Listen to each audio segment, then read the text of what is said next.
Eu quero profetizar algo, não vou nem esperar não. Eu quero declarar que aonde essa canção for ministrada, cada ouvido onde ela chegar, o fogo vai ser reaceso sobre cada pessoa, em nome de Jesus. Obrigado, queridos, vocês são bênçãos, mas fica por aqui, tá? Fica por perto, daqui a pouco eu preciso de vocês. Graça e paz, queridos. Boa noite. Quantos vocês estavam aqui, só para me saber, no seminário que nós fizemos sexta e sábado? Glória, bênção de Deus. Como o pastor falou, meu nome é Rodrigo, sou pastor lá na comunidade evangélica Projeto Vida de Volta Redonda, sou líder do Ministério de Intercessão local e de todo o nosso ministério. É um privilégio estar aqui. Ficamos aí desde sexta-feira, sábado, ontem, o dia inteiro, e hoje tive o privilégio de ser convidado pelo pastor Harvison para poder estar aqui ministrando nesse lugar. E eu queria estar falando sobre algo. Eu trouxe alguns materiais que estão lá fora, se você quiser adquirir. Nós trouxemos algumas camisas e eu trouxe também alguns audiobooks. O primeiro audiobook é do meu pastor, o apóstolo Joel, que fala sobre cruz, a chave da história. Essa palavra aqui, irmãos, é tremenda. Ela fala sobre a questão da cruz e fala como que a cruz foi um objeto que revolucionou a partir de Cristo, a partir do sacrifício dele na cruz e ao longo de toda a história, como que foi um objeto que transformou e que realmente é a maior prova de amor que Cristo deu para toda a humanidade. É uma ministração que vale a pena você estar ouvindo. E trouxe um CD também, um audiobook também. Esse aqui não é tão bom não, tá? Fala sobre a Primeira Guerra Mundial e os credos cristãos. É um livro que eu fiz ao longo de 5 anos de estudo, falando sobre como que a partir da Primeira Guerra Mundial nós vemos como os crédulos cristãos influenciaram a história. Eu falo sobre diversos crédulos cristãos aqui, não só sobre os protestantes, que eu falo inclusive sobre o avivamento da Rua Azusa, em 1910, falo sobre isso, mas falo também sobre Testemunho de Jeová, Adventistas e tantos outros crédulos cristãos, e como isso foi influenciando a partir da história. Se você quiser, isso aqui não é tão bom não, mas se você quiser, adquira lá, e eu acredito que vai auxiliar bastante você. Tem uma promoção que a minha esposa falou, a gente tem as camisas. Como é que funciona lá? Duas camisas mais um CD, 25, 45. E uma camisa com um CD, 25. Só as camisas 20, só o CD 10. Se você adquirir a camisa mais o CD, 25, se você adquirir duas, 45.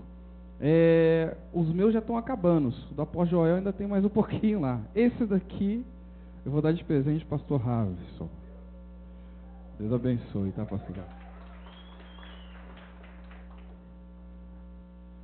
Eu quero louvar a Deus mais uma vez diante da igreja. Obrigado, Suzana, por esse tempo, porque você foi canal aí entre eu, pastor Harvison também, seu esposo, pastor Max, está aí, ó, na movimentação também. Que Deus abençoe. Vamos lá, queridos, vamos trabalhar? O Espírito Santo já derramou. Eu fico tão tranquilo quando começa esse mover de Deus assim, porque eu fico mais tranquilo, fico bem mais sossegado poder ministrar a palavra com tranquilidade, porque às vezes Deus já quer fazer tanto, né? A gente sempre deixa para o final. Eu gosto quando Deus faz essas coisas, quando Deus inverte algumas questões aí, e a glória dele, porque o culto é para ele, querido, o culto é para ele, a glória é dele. Que Deus abençoe. Eu quero falar com vocês sobre propósito. Sobre o quê?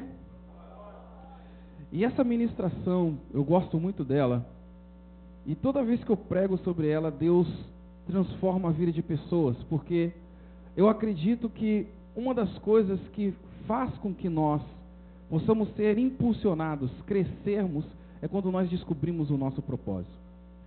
E uma das grandes falhas que a igreja tem é que muitas vezes nós temos uma grande atividade, mas não sabemos o nosso propósito. Só para você ter uma ideia, e eu vou estar ministrando sobre isso, eu acredito que enquanto o propósito de Deus não se cumprir na sua vida, você é imortal.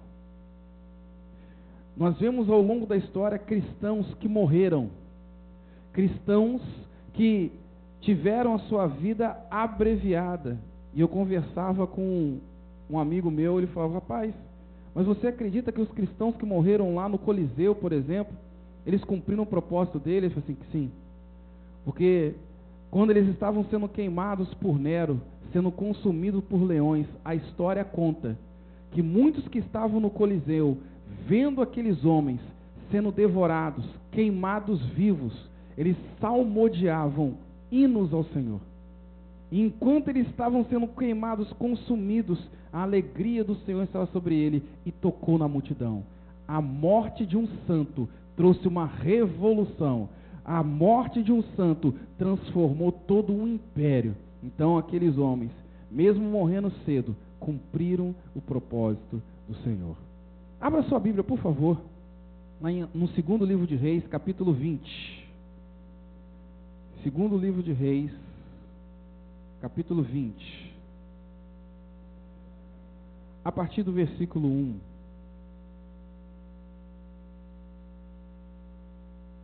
Estão me lembrando aqui. Acabei de ver e estão me lembrando. Nós vamos estar realizando um encontro de intercessores. Vai ser bem próximo ali da cidade de Volta Redonda, uma cidade chamada Mendes. Vai estar acontecendo de 11 a 13 de agosto. Nós já estamos no último lote de R$300, mas Deus me trouxe aqui, me tocou. E aí, se você quiser fazer até hoje, no final do culto, nós vamos estar fazendo o valor de R$200 para você. Nós trouxemos a máquina, vai estar lá. Não sei quantos foram no encontro 120 aqui. Bênção. Pastor Fabão vai estar ministrando lá também, inclusive. Pastor Cid, quem viu que estava aqui durante o período dele? Bênção. Não vai estar o Cid, mas vai estar o pessoal do Rali, que é a intercessão da rampa, vai estar lá também. Pastor Adriana, Pastor Gesiel, que está na nossa igreja em Resende, irmão do apóstolo Joel, vai estar ministrando lá também. Um tempo especial demais. É só procurar depois a minha esposa, vai ser uma bênção. Todos abriram o segundo livro de Reis, capítulo 20? A partir do versículo 1 fala o seguinte: naquele tempo, quem morreu? Ezequias. Diz a palavra que ele ficou doente e quase morreu. E o profeta Isaías, filho de Amós, foi visitá-lo e disse: assim diz o Senhor, ponha em ordem a sua casa, pois você vai morrer, não se recuperará. O que o profeta diz? Que ele iria e que não iria. Ok. Versículo 2. Ezequias então virou o rosto para a parede e orou ao Senhor: lembra-te, Senhor, como eu tenho te servido com fidelidade e com devoção sincera tenho feito o que tu aprovas. E Ezequias chorou amargamente. Antes de Isaías deixar o pátio intermediário, a palavra do Senhor veio a ele: volte e diga a Ezequias, líder do meu povo, assim diz o Senhor, Deus de Davi, seu predecessor: ouvi sua oração e as suas lágrimas, e o curarei. Daqui a 3 dias, você subirá ao templo do Senhor. Acrescentarei quantos anos? Quantos anos? E livrarei você e esta cidade das mãos do rei da Síria. Defenderei esta cidade por causa de mim mesmo e do meu servo Davi. Então disse Isaías: preparem um emplasto de figos, e eles o fizeram, e aplicaram na úlcera, e ele se recuperou.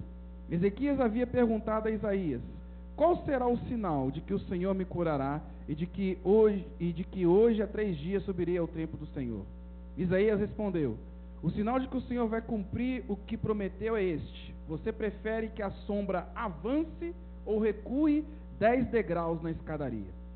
Disse Ezequias: como é fácil a sombra avançar 10 graus, prefiro que ela recue 10 graus.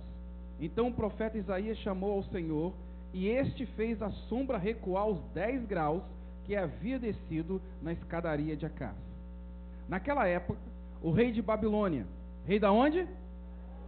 Maradoc Baladã, filho de Baladã, enviou cartas e um presente para Ezequias, pois soubera da doença de Ezequias. Ezequias recebeu em audiência os mensageiros e mostrou-lhe tudo que havia em seus armazéns. Mostrou-lhe o quê? Mostrou-lhe o quê? O que havia em seus armazéns: a prata, o ouro, as especiarias, o azeite finíssimo, o seu arsenal e tudo o que estava em seus tesouros. Não houve nada em seu palácio ou em seu reino que Ezequias não mostrasse. Então o profeta Isaías foi ao rei Ezequias e lhe perguntou: o que esses homens disseram? De onde vieram? Ezequias respondeu: de uma terra distante vieram, da Babilônia. O profeta perguntou: o que eles viram em seu palácio? Disse Ezequias: viram tudo em meu palácio, não há nada em meus tesouros que não lhe tenha mostrado. Então Isaías disse a Ezequias: ouça a palavra do Senhor. Um dia, tudo o que se encontra em seu palácio, bem como tudo o que seus antepassados acumularam, até hoje será levado para a Babilônia. Nada restará, diz o Senhor. Alguns dos seus próprios descendentes serão levados, e eles se tornarão eunucos no palácio do rei da Babilônia. Respondeu Ezequias ao profeta: boa é a palavra do Senhor que você anunciou, pois ele entendeu que durante a sua vida haveria paz e segurança. Eu amo essa palavra porque ela me mostra, primeiro, como que Deus ele age segundo os princípios da sua palavra. Eu não quero aqui voltar a falar o que nós falamos durante esses 2 dias, desde sexta-feira e ontem o dia inteiro, mas eu quero tocar em alguns pontos sobre como que Deus muitas vezes nos chama e como que o nosso propósito ele precisa ser ampliado e atingido à medida que nós seguimos a palavra de Deus. Nós vimos lá no texto de que Ezequias ele havia cumprido o propósito do Senhor, e Deus havia dado a ele uma sentença: você vai morrer, arruma a tua casa, porque você vai ser acometido de uma doença e você não vai se recuperar. Agora olha que interessante, a palavra de Deus declara que Ezequias ele se colocou diante da presença do Senhor e lembrou a Deus de uma promessa: Senhor, eu tenho te servido desde os dias da minha mocidade. Ezequias foi um dos reis mais jovens em Israel. Ele reinou com 8 anos de idade. E é interessante que ele fez tudo o que era justo diante do Senhor. Restaurou altares, ele derrubou os postes ídolos, ele foi usado por Deus para trazer a nação de Israel novamente para adorar o Senhor Deus dos exércitos. Mas havia cumprido o seu propósito. Quando você cumpre o seu propósito, você tem que entender que Deus vai recolher você, meu irmão. Por isso que eu falo o seguinte: tem um propósito diante de Deus. Fala com o irmão que está do seu lado aí: tem um propósito diante de Deus. O propósito de Ezequias tinha terminado. E como havia terminado, Deus falou que estaria recolhendo ele. Olha que coisa interessante. O profeta Isaías, que foi um homem tremendamente usado por Deus, ele era amigo do rei. Ele era um profeta do palácio. E a palavra de Deus declara que assim que ele recebeu a palavra do Senhor, ele foi até o rei. Ele ordenou. Quando você for lá em Israel, você vai estar vendo... hoje o povo está esperto, hein? Você vai ver uma coisa: eles descobriram o palácio do rei já lá em Israel. Tem como você visitar. Eu estive lá quando eu fui em Israel. Da sala do trono ao átrio é mais ou menos aí uns quase 100 metros. É uma diferença bem razoável entre a sala do trono e o pátio intermediário, que era para onde ele estava se locomovendo, porque ele iria sair do palácio.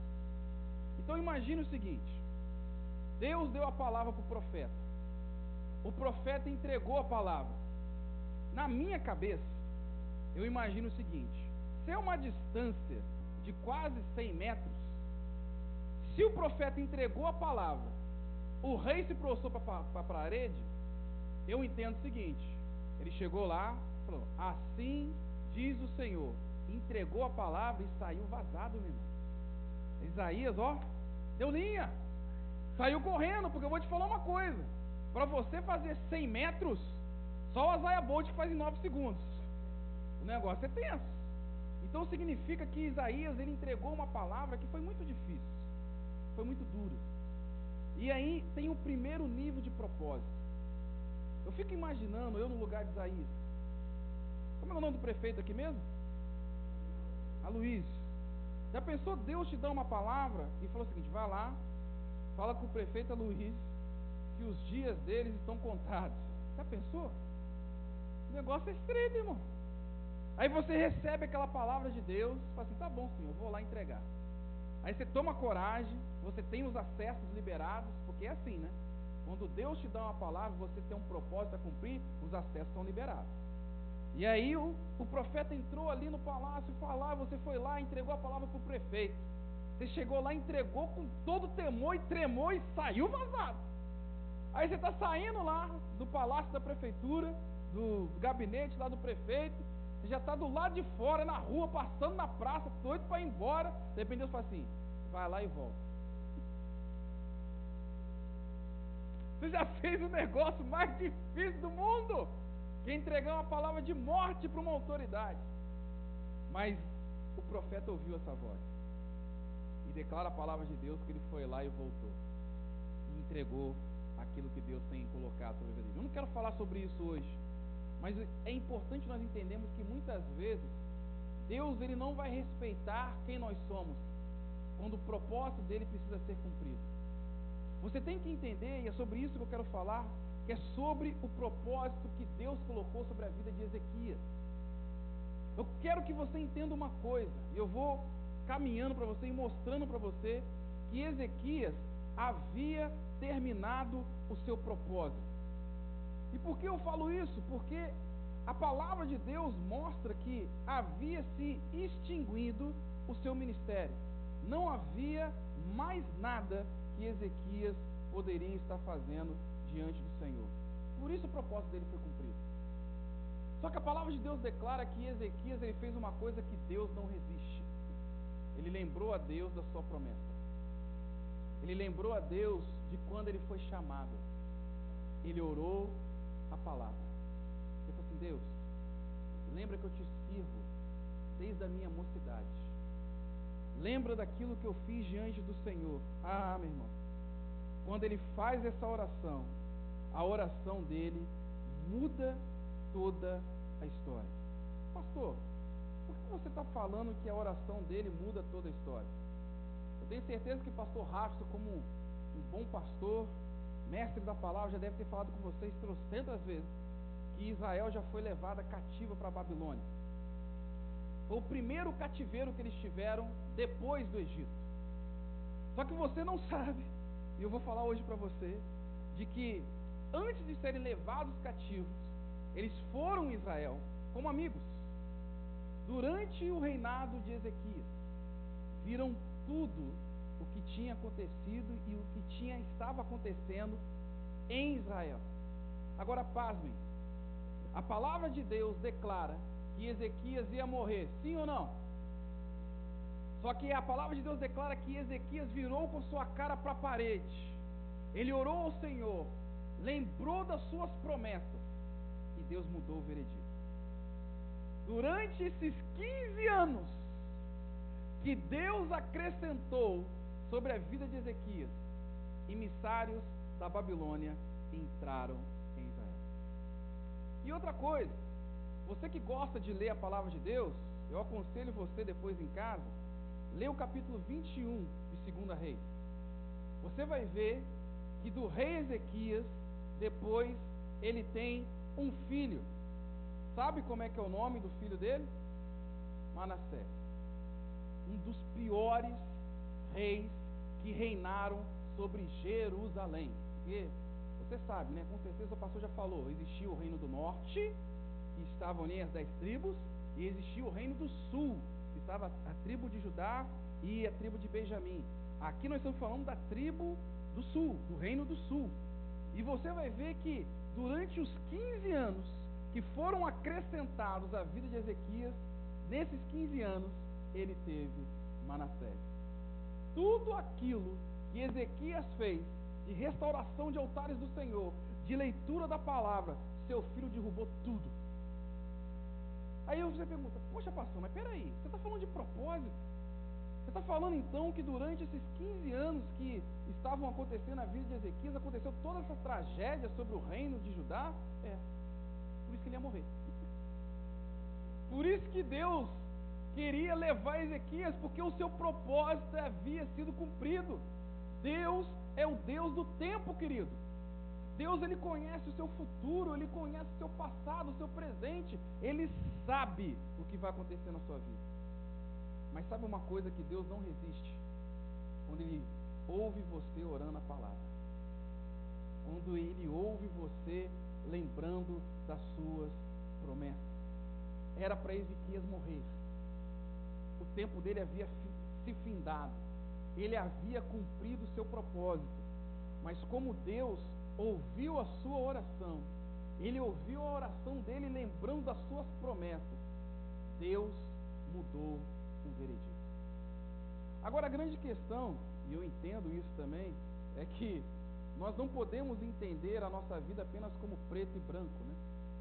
Eu sempre falo que existem os tons de cinza, mas não é o filme não, tá? A grande questão é que a nossa vida cristã, ela se baseia em propósitos e destinos que Deus quer usar a nossa vida para tocar na vida de pessoas. Você tem que entender que a oração de Ezequias mudou a história. Eu quero afirmar aqui para vocês que se Ezequias tivesse morrido, provavelmente o cativeiro da Babilônia poderia não ter acontecido. Provavelmente o que teria acontecido sobre a vida de Manassés não teria acontecido. Deus queria poupar aquela nação, mas Ele não conseguiu resistir a uma oração. Agora você vê como que a tua oração tem poder. Como que a tua oração pode mudar toda uma nação. Como que a tua oração pode mudar a história de povos que você nem imagina. Como a tua oração pode mudar toda a sua geração. Mas pastor, a oração aqui foi ruim. Não. Apesar do propósito de Ezequias ter sido cumprido, você tem que entender, e esse é o princípio que Deus quer nos colocar aqui, que a sua oração pode e vai mudar toda a história. Mas você tem que estar em fidelidade, querido.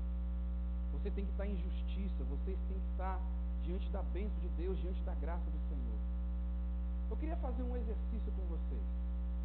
Não sei se os irmãos estão preparados para o negócio. Tadinho do pastor Marcos, acabou de sentar. Mas eu quero fazer um exercício com vocês. Eu pedi para os nossos amados irmãos prepararem um papel e caneta. Só para saber, quem aqui trouxe caneta? Que aí fica mais fácil, né? Se você tiver caneta, não pega a caneta dos irmãos, não. Mas se você não tiver, pega a canetinha aí para você estar utilizando. Eles vão estar distribuindo aí para vocês folhas, pedaços de papel aí, para cada um de vocês. Um para cada. Um para cada. Um para cada. E o que eu quero fazer? O que eu quero que você faça agora? Pode entregar para eles. O que eu quero que você faça? Eu quero que você escreva nesse pedaço de papel uma primeira coisa. Eu quero que você escreva qual que é o seu objetivo de vida. O que você acha que você nasceu para fazer? E pastor, é difícil, sei lá. Não sei não.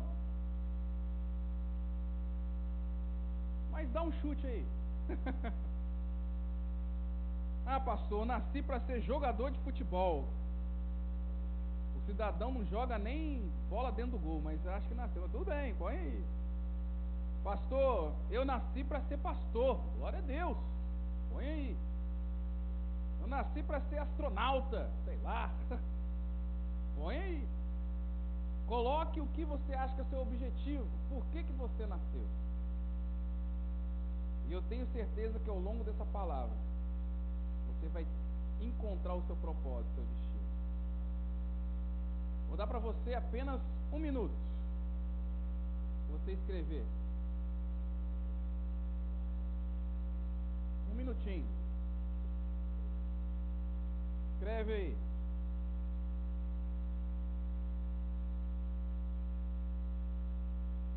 Ah, pastor, difícil, sei lá por que eu nasci. Fui um acidente, pastor.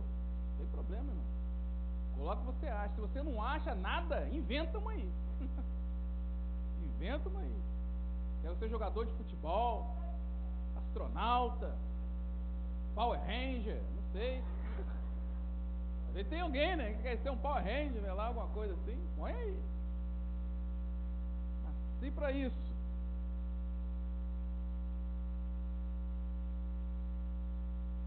Quem não escreveu ainda? Não escreveu. Vou aguardar um pouquinho. É só uma frase, irmão. Só isso. Nasci para, pum, acabou. Só isso. Ok? Você colocou aí? Amém? Benção. Como eu disse para você, Ezequias havia cumprido o seu propósito. Sim ou não? Você vê que por isso Deus queria recolher a vida de Ezequias. Mas Ezequias orou ao Senhor e mudou a história. A oração que Ezequias fez mudou a história. Você tem que entender que existem 3 coisas que movem o coração de Deus. Quantas coisas? A primeira delas, a adoração. E eu amo a adoração. Adoração em santidade. Quando você adora o Senhor, e nossos amados irmãos estavam adorando aqui o Senhor, eu senti o céu se abrindo. Não sei se você sentiu. Senti uma presença extraordinária. E você que veio aqui à frente, não deixa que aquilo que trouxe você aqui à frente possa ficar só nesse culto, irmão. Leva isso para fora, para segunda, para terça, para quarta, para quinta, para sexta. Deixa esse propósito se cumprir na sua vida. Não permita que nada roube de você o que você sentiu aqui nesse lugar. Porque adoração é isso. Adoração é uma das coisas que move o coração de Deus. Segunda coisa que move o coração de Deus, a oração. A oração de coração puro, como Ezequias fez. Irmão, você consegue entender que Deus queria livrar uma nação com a morte de um homem? Deus queria livrar toda a nação do reino do sul, toda a nação de Judá. Por isso ele queria levar Ezequias. Mas quando Ezequias fez uma oração de coração puro, orando a palavra, orando os princípios da palavra, Deus não resistiu. Você consegue entender isso? Que a história foi mudada. Uma nação sofreu porque um justo pediu a Deus mais tempo de vida. A gente não consegue entender um negócio desse. A dimensão de como que o Senhor pode transformar a nossa vida. De que uma única oração feita por você aqui nesse lugar pode mudar a história dessa cidade. De que Deus pode usar a vida de cada um de vocês para um propósito. Não importa se você é mais velho, não importa se você é mais novo, não importa se você tem alguma doença, se você está plenamente saudável, se você tem um porte atlético, ou se você é mirradinho, se você tem um pouquinho mais de unção, ou não, Deus pode usar cada um de vocês da sua forma. Vamos te ver aqui, querido. Não importa o lugar, o chamado de Deus continua sobre a sua vida. E aquilo que Deus começa, Ele só pode terminar. Existem coisas que o Senhor faz na nossa vida que a gente não entende. E quando você se dispõe para Deus, Ele estabelece todas as coisas. Existem momentos que a gente acha que a gente não pode fazer mais nada, que a gente não presta para mais nada. Existem momentos que a gente acha que é só o pastor que tem que fazer as coisas. É o evangelista, pregar a palavra para esse povo novo aí. Mas Deus pode nos usar do jeito que Ele quiser, da forma que Ele quiser, contanto que nós permitamos que Ele possa nos utilizar. Depende da gente. Depende daquilo que a gente dispõe. Depende se a gente quer ouvir a voz de Deus. Se nós permitimos que Deus possa falar conosco. Eu vou falar uma coisa. A forma com a qual Deus fala conosco de uma maneira mais profunda é através de outras pessoas. Ele pode falar ao nosso coração, pode falar aos nossos ouvidos, mas geralmente Deus vai falar conosco usando a vida de outras pessoas. Por isso que a oração é importante. Porque quando nós nos colocamos diante de Deus e falamos assim, Deus, fala conosco, muitas vezes Deus vai colocar pessoas para fazer com que nós possamos ouvir a sua voz. Isso é difícil. Porque às vezes vem pessoas para falar com a gente e a gente acha, o que é fulano para falar comigo? O que é ciclano para poder falar alguma coisa da minha vida? Nem me conhece! Mas muitas vezes são essas pessoas que Deus revelou, porque não nos conhece, para falar de verdade sobre a nossa vida. E muitas vezes nós temos um coração duro para poder ouvir essa palavra. Mas Deus continua falando, nos dando oportunidades. Basta apenas que nós possamos querer ouvir e falar com Ele. Às vezes Deus fala conosco, e por isso a oração é necessária. Sabe por quê? Porque a gente sabe do nosso chamado. A gente acredita que Deus pode nos usar, mas nós nos limitamos. Nós achamos que Deus só pode usar a gente de uma maneira e nos prendemos. Ezequias, quando ele orou ao Senhor, ele falou assim para o Senhor, Senhor, lembra de que o Senhor me usou na minha mocidade. Lembra daquilo que o Senhor me vocacionou. Sabe o que Ezequias estava querendo dizer? Aí eu ainda tenho mais coisas para fazer. Mas só faz isso quem sabe que Deus pode usá-lo de maneiras diferentes. Sabe qual é o nosso mal? A gente limita a Deus. Deus, eu sou servo. Eu só sirvo para isso. Meu chamado é ficar aqui, desse jeito. É só aqui que eu posso servir. Mas Deus, muitas vezes, quer nos transicionar, nos ampliar. A oração de Ezequias mudou a história, porque ele sabia que ele tinha esse poder. O mesmo poder que está em cada um de nós. Sabe por que Deus muitas vezes não nos usa? Porque nós não queremos ser usados. Nós limitamos o poder de Deus. O Espírito Santo é um gentleman. Ele é um cavaleiro. Ele só vai usar, só vai entrar aonde ele é convidado. E muitas vezes Deus nos dá sinais do que Ele quer fazer na nossa vida e a gente rejeita. Muitas vezes Deus quer ampliar o nosso chamado e a gente fala, não Deus, eu nasci só para fazer isso aqui. E muitas vezes o propósito de Deus na nossa vida é muito maior. A gente diz não, a gente rejeita. E eu creio que Deus trouxe você aqui nesse lugar porque Ele quer ampliar você e te colocar no novo nível. Existem coisas na nossa vida que a gente não entende. A gente acha que Deus não vê a gente. A gente acha que Deus nunca nos encontra no nosso lugar. Mas Deus nos encontra. Ele vê a sua fidelidade. Ele vê o seu chamado. Ele sabe o que você faz com dedicação. E muitas vezes você fala assim, Deus, será que vale a pena? Vale a pena. Vale a pena servir. Vale a pena continuar. Vale a pena perseverar. Porque se nós não estivéssemos na nossa posição, pessoas não seriam abençoadas pelo Senhor através do nosso dom. Então não importa. Vale a pena. Vale a pena continuar na nossa posição. Vale a pena insistir no nosso chamado. Vale a pena perseverar no nosso ministério. Vale a pena insistir naquilo que Deus colocou sobre nossa vida. Deus é assim. Ele faz coisas na nossa vida. Ele trabalha. E por isso que a oração move o coração de Deus. É por isso que a oração, ela pode transformar uma realidade. Vamos ver se vocês estão ligados. Existem 3 coisas que movem o coração de Deus. A primeira é em santidade. Segunda é de coração puro, lembrando sempre de orar a palavra. E a terceira coisa que move o coração de Deus, oração. Ué, pastor, você já falou isso aí. Não, é oração mesmo. Só que agora é a oração intercessória. Quando nós nos colocamos no lugar do outro.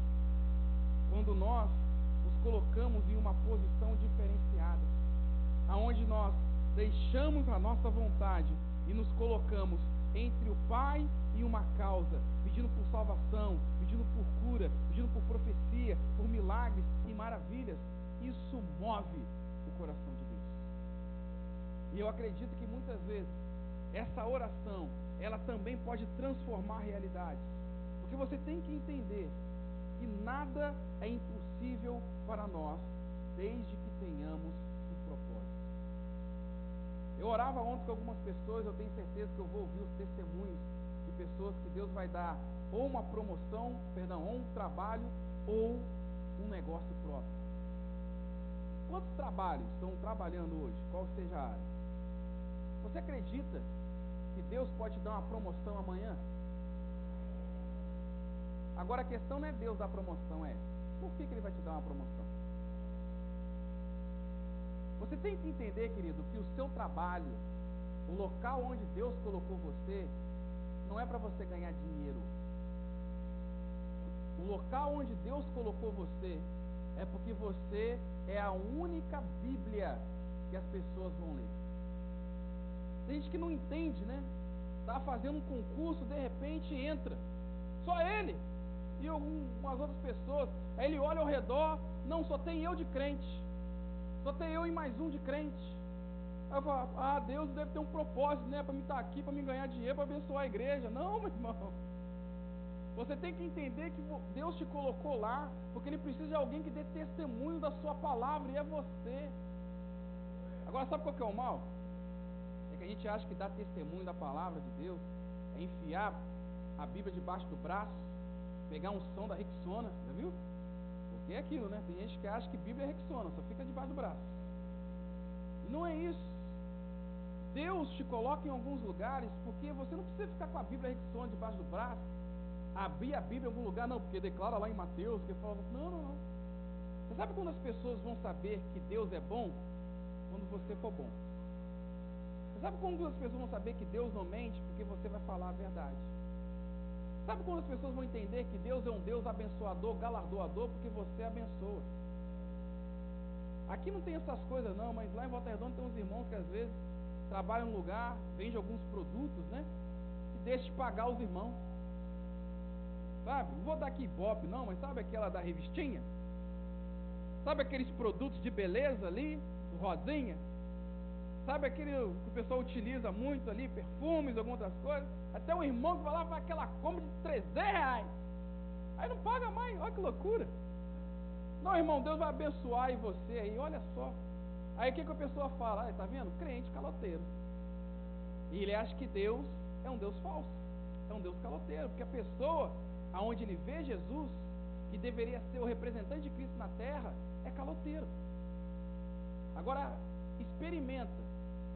Você pode até ter suas dívidas e não pode pagar no dia, mas vai na pessoa e fala, querido, me perdoa, eu comprei os produtos com você, não sei porque eu estou falando isso, mas eu não tenho dinheiro agora, mas eu me comprometo com você, eu não tenho hoje, mas vou estar recebendo tal dia, vou trabalhar para fazer tal coisa e vou te pagar tal dia, ok? É diferente, porque ela vai ver o seguinte, poxa, ela não tem esse dinheiro, mas ela é verdadeira, e vai começar a crer nessas pessoas. Eu já devi pessoas, e tem pessoas que estão na igreja hoje, porque eu cheguei para elas e falei exatamente o que eu estou falando com você. Olha, não tem agora como fazer, mas eu me comprometo com você, que tal dia eu tenho, e Deus nos abençoe. E o cara falou assim, rapaz, você foi a primeira pessoa que fez isso. E tem muita gente, inclusive de lá, que não fez isso. E o cara depois de você é diferente. E foi na igreja, hoje está lá, salvo em Cristo Jesus para agora e honra do Senhor. Porque você tem que entender que quando nós nos comprometemos, a oração intercessória é isso. É nos colocarmos na posição do outro. É você estar no seu ambiente de trabalho, na sua faculdade, na sua escola, na sua casa, na sua família. E você pagar um preço de oração pela vida deles. Quer ver uma coisa? Você escreveu aí o seu propósito, certo? Pega o papelzinho aí. Leia aí o que você escreveu. A gente escreve, a gente às vezes não entende isso. Você colocou qual é o seu propósito, seu objetivo, por que você nasceu. Disso que você escreveu, quantos de verdade estão cumprindo o que você escreveu? Levanta sua mão. Olha aí. Olha isso aí, pastor. Olha para trás. Você quer descobrir? Você escreveu. Eu perguntei para você qual é o seu objetivo, qual é o seu propósito. Você escreveu. Agora, aquilo que você escreveu, muitos entendem que não estão cumprindo. Que você acha que vai ser realizado aí. Que vai se cumprir aí. Sabe por que Ezequias, ele colocou-se diante da presença do Senhor e Deus mudou a história por causa de um homem? Porque Ezequias sabia qual era o seu propósito. Quando Ezequias nasceu, ele sabia: eu nasci para restaurar os altares do Senhor, e ele fez isso.